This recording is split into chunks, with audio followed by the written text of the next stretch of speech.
నీకు తెలియకుండా నీ మనసుకి ఏదైనా గాయం జరిగితే నువ్వు చెప్తేనే కదా నేను తోడు అందించగలను.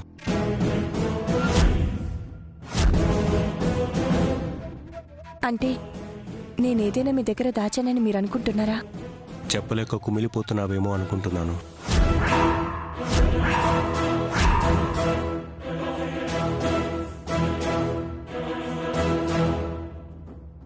మీరు నన్ను ఏం అడగాలనుకున్నా డొంక తిరుగుడుగా అడగకుండా సూటిగా అడగండి. నువ్వు అక్కడున్న 3 రోజులు రాజశేఖర్ నిన్నేమైనా హింసించాడా? నీ మనసుకు ఏదైనా కష్టం కలిగేలా ప్రవర్తించాడా? వేరే విధంగా ఏమైనా ఇబ్బంది కలిగించాడా?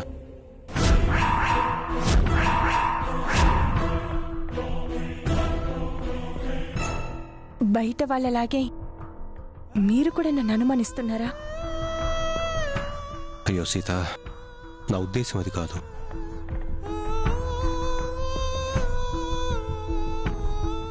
ఏదైనా ఉంటే నువ్వు ఒంటరిగా బాధపడద్దు. నీకు అండగా నేనున్నాను. నాతో ధైర్యంగా నువ్వు మాట పంచుకోవచ్చు అని చెప్తున్నాను. మీ దగ్గర నేను ఎప్పుడైనా ఏ విషయమైనా దాచానా అండి?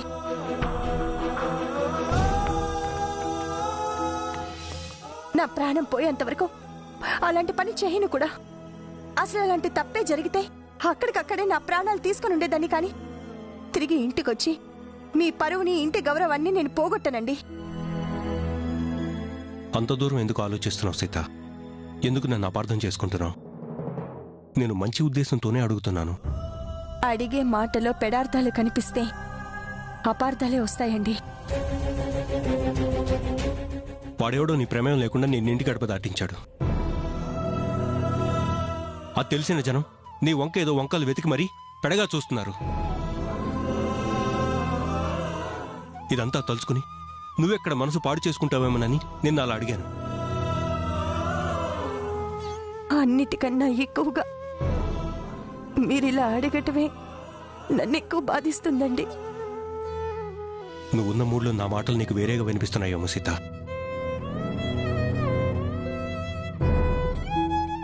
నేను ఇంతకన్నా ఏమీ చెప్పలేను. నువ్వు ఎలా తీసుకున్నా నీ ఇష్టం.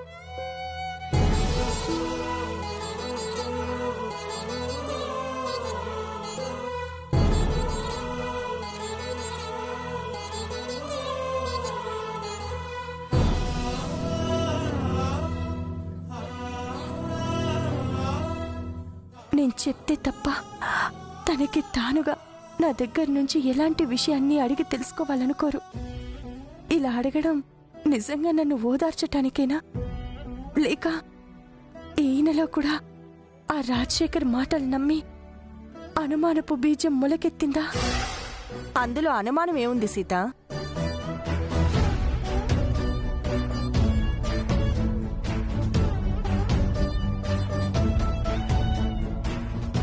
ఆడదాని మీద ఏదో ఒక మూల అనుమానం పెట్టుకోవడం మగవాడికి సహజ గుణం.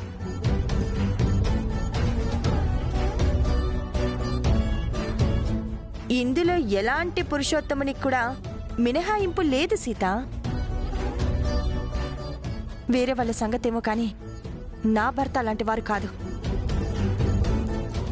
భార్యనైనా సంపూర్ణంగా నమ్ముతారు. నువ్వు నీ భర్తనలా నమ్మడం నీ అమాయకత్వం.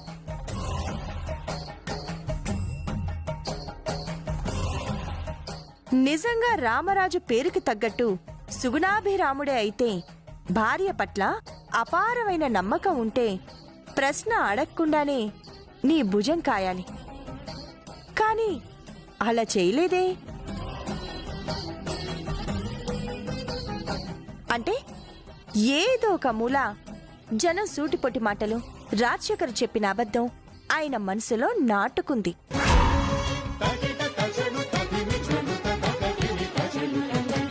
అలాంటివి మనసులోకి రానివ్వని మనిషికి అలాంటి మాటలు నాటుకునే ప్రసక్తి ఎక్కడుంటుంది?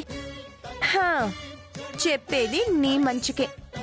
మరి మొండిగా ఉండకుండా నీ భర్తలో పురుడు పోసుకుంటున్న విషబీజాన్ని ఆదిలోనే అంతం చెయ్యి. లేదంటే ఆది నిన్ను తినేస్తుంది. నేను నా అంతరాత్మ కన్నా నా భర్తనే ఎక్కువగా నమ్ముతాను. సరే, నీ కర్మ.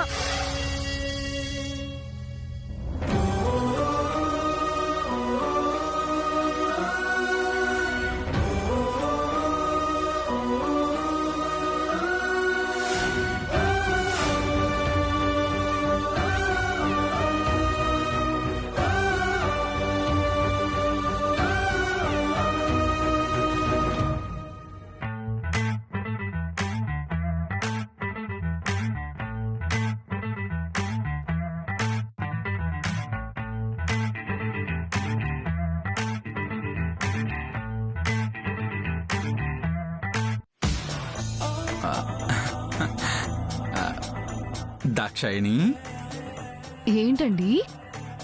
నువ్విలా ముస్తాబైతే నీ అందాన్ని చూసి స్వర్గంలోని రంభ కూడా ఈర్ష్యపడుతుంది తెలుసా? ఆహా, చంద్రుడు సిగ్గుపడి అలా మబ్బుల చాటుకు వెళ్ళిపోతాడు. ఓహో, కలువ పూలు కుళ్ళుకుని కల్లెర చేస్తాయి. ఏదైనా రొమాంటిక్ నవల్ చదివారా? అబే లేదే, ఎందుకలా అడిగావు? ఎన్నడూ లేంది నా అందాన్ని ఉపమానాలతో అసమానంగా పొగుడుతుంటేను. భార్య రంభలా అలంకరించుకుంటే భార్యని చూసి భర్త మన్మధుడై ఆ అందాన్ని కొనిహాడాలి అని తహతహానంద స్వామీజీ బోధించారు.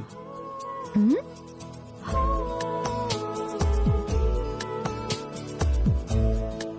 ఆహా దాక్షాయిని, నువ్వు అడ్డు చెప్పినా సరే ఈ రాత్రికి మాత్రం జాగారమే. నిజంగానే ఈ రోజు రాత్రి మీరు జాగారం చేయాలేమో. అవునా? Thank you very much. Dakshayani రెడీనా? రెడీ సరస్వతి. దాక్షాయిని, మనమిద్దరం ఈ రాత్రంతా ప్రపంచాన్నే మర్చిపోయి ఏకం అవుతామని సరస్వతికి చెప్పాలా అసహ్యంగా? హలో, ఆవేశమొద్దు, ఉండండి. మేం వెళ్లేది మేం పెట్టబోయే క్వీన్స్ చిట్ ఫండ్ కంపెనీకి సంబంధించిన ప్రాజెక్ట్ ప్లానింగ్ కోసం. అవును బావగారు, మీరు బయటికి వెళ్లి శ్రవణ్ దగ్గర పడుకోండి, మేమిద్దరం ప్రాజెక్ట్ వర్క్ చేసుకుంటాం. రాత్రిపూట ప్రాజెక్ట్ వర్క్ ఏంటమ్మా? రేపు ఉదయం చేసుకోవచ్చు కదా? రేపు ఉదయం ఉండే పనులు రేపు ఉదయం ఉన్నాయి బావగారు, అందుకే ఇప్పుడు పెట్టుకున్నాం. ఇదిగో తీసుకోండి. అర్థమైందిగా, ఇక దయచేయండి. మీరు మేకప్ లేకుండా చండాలంగా ఉంటారని తెలుసు, కానీ మేకప్ వేసుకుని ఇంత చండాలంగా ప్రవర్తిస్తారని ఇప్పుడే తెలిసిందే. చిచ్చి. చాలే, వెళ్ళండి. బా, నువ్వు నా బుర్ర తినకు, ముందు కూర్చో.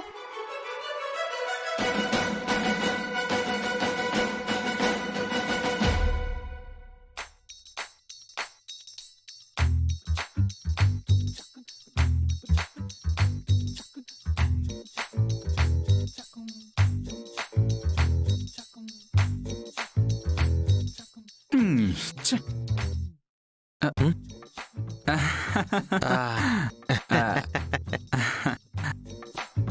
ఏంటన్నయ్యా, చిట్ ఫండ్ పనని వదిన నీ తల మీద మొట్టికాయ కొట్టి బయటికి పంపించిందా?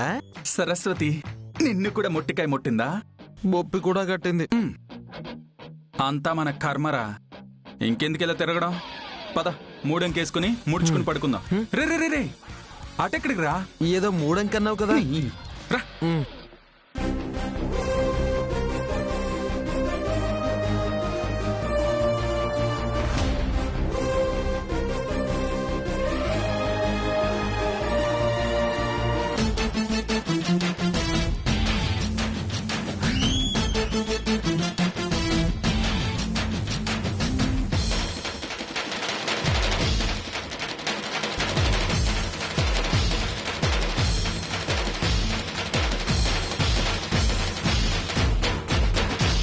శ్రీమద్రమారమణ గోవింద హరి గోవింద గోవింద.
ఈ టైంలో వచ్చావేంటి రామరాజు?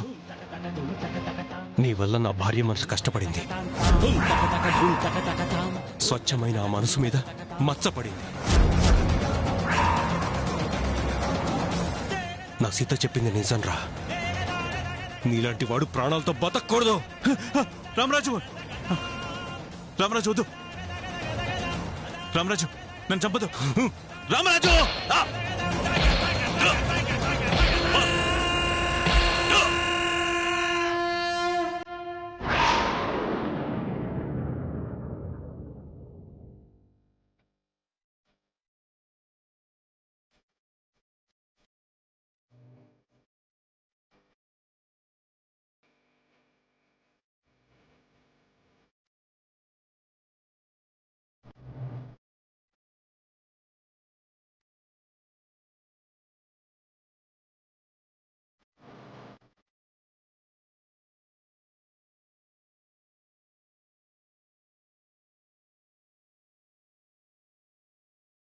ఏంటి ఇలాంటి పీడకలు వచ్చింది? ఒకవేళ నా భర్త ఆ రాజశేఖర్ మీద దుర్వేషం పెంచుకుంటున్నారా? ఆవేశంలో నా కల అయితే నిజం చేయరు కదా? దేవుడా, ఎటువంటి అనర్థం జరగకుండా చూడు.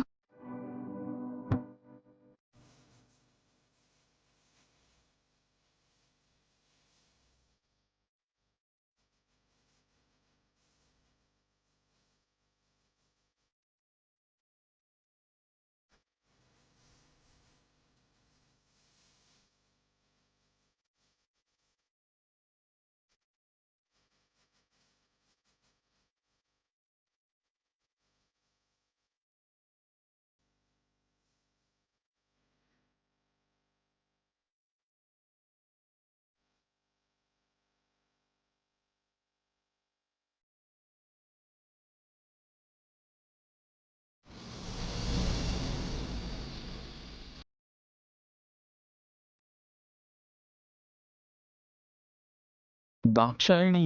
సరస్వతి, ఏంటమ్మా సున్నితంగా మెత్తగా మల్లెపూల ఉండాల్సిన నీ చెయ్యి ఏంటి సరస్వతి? మా శంకరన్న చెయ్యిలా మొద్దుబారింది.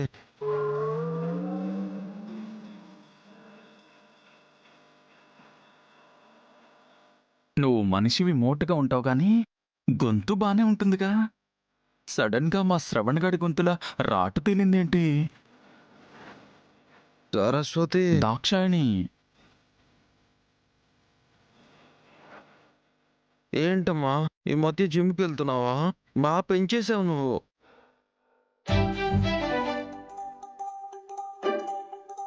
దాక్షాయిణి. సరస్వతి,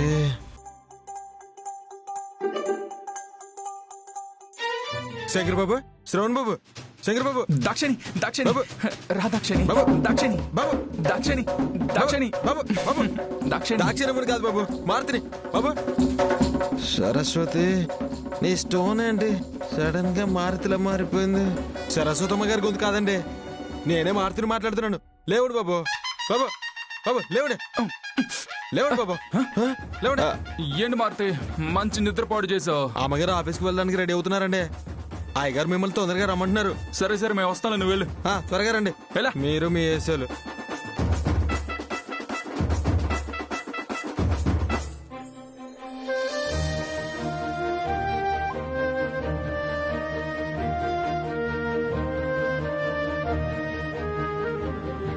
ఏమండి, హారతి తీసుకోండి.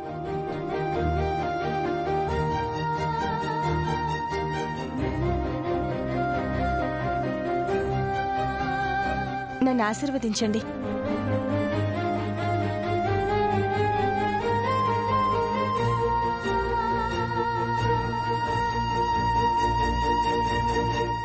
మొదటిసారి ఉద్యోగానికి వెళ్ళి నింద వేయించుకునేదాకా తెచ్చుకుంది. ఈసారి ఏం చేస్తుందో ఏంటో. ఏవైనా చేస్తుంది, మనకు మాత్రం ఏం చేస్తామన్నా అడ్డుకట్ట వేస్తుంది. ఆవిడికి సాగుతోందలా. అంతా మన కర్మ. పద. నాని, నాని, రెడీనా? ఏమండి, వెళ్ళొస్తా. వదినా రెడీ.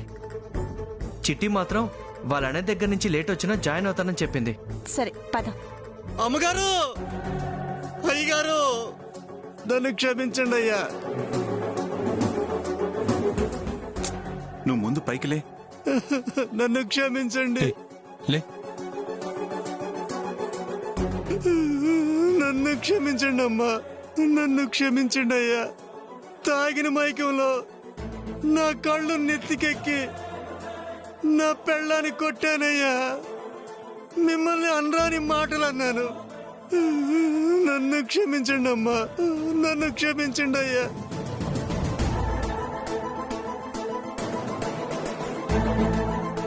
ఇలా తాగి పిచ్చి పనులు చేయకపోతే ఏదైనా పని చేసుకొని భార్యను బాగా చూసుకోవచ్చు కదా. ఉన్న ఇల్లు వర్షానికి కూలిపోయిందమ్మా. నేను తాగుడికి బానిసవడం వల్ల నాకెవరు పని ఇవ్వట్లేదమ్మా. నన్నెవరు ఇంట్లో కూడా ఉంచుకోవట్లేదు. నిన్న మీరు కొట్టిన దెబ్బలతో నేను మారాను. నాకు బుద్ధి వచ్చిందమ్మా. మీరే నాకేదైనా పని ఇవ్వండమ్మా. నాకు నా పెళ్ళామంటే ప్రాణం. అది మీ దగ్గరే ఉంది కదమ్మా. మీరే ఏదైనా పని ఇవ్వండమ్మా. మీకు పుణ్యం ఉంటుందమ్మా. మీకు జీవితాంతం రుణపడి ఉంటాను. నన్ను నమ్మండమ్మా. మారానంటున్నాడు కదయ్యా, మీరే ఒక దారి చూపించండి అయ్యా. సరే, నువ్వు కూడా మాతో పాటు ఇంట్లోనే ఉండు.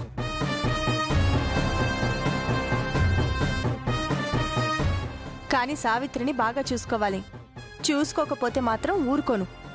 లేదమ్మా, బాగా చూసుకుంటాను. మారుతి, వీళ్ళిద్దరికి కుటీరం లోపల ఉండే ఏర్పాటు చూడు. అలాగేనయ్యా, పదండి. దండలయ్య గారు. మేము వెళ్ళొస్తామండి.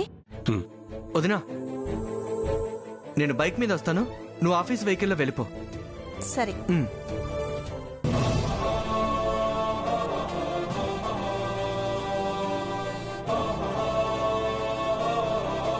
యాండి, మీ తోడే నాకు కుండంత అండ, మీ దీవెనలే నాకు శ్రీరామ రక్ష.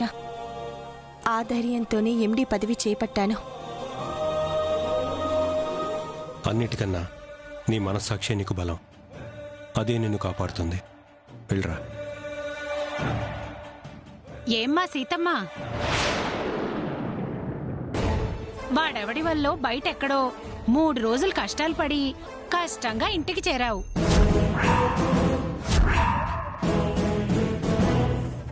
మనసుకైన గాయం పచ్చిగా ఉండగానే తగుదునమ్మా అని ఉద్యోగానికి బయలుదేరడం అవసరమా?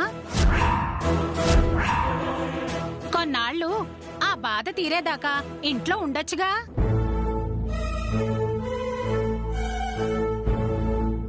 మీరేం నోరు పారేసుకోవాల్సిన అవసరం లేదు. నా భార్య వాడి మీద ఓడిపోయి రాలేదు, గెలిచొచ్చింది. రామరాజు గారు, మగవాడి మీద ఆడదాంది ఎప్పటికీ పైచే కాలేదు, గెలవలేదు. గెలిచానని చెప్పినా అది మాట మాత్రంగానే తప్ప కార్యరూపంగా అసాధ్యం. ఇంకాపుతారా?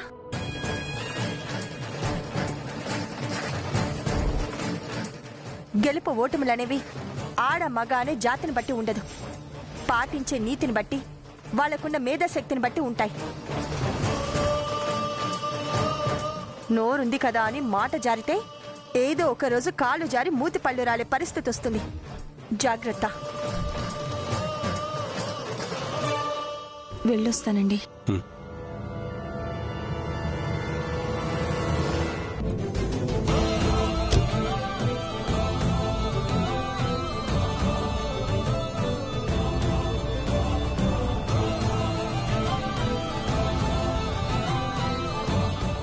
చూడే, సీత తప్పు చేసి కూడా బెరుకు లేకుండా ఎలా సమాధానం చెప్తుందో చూడు.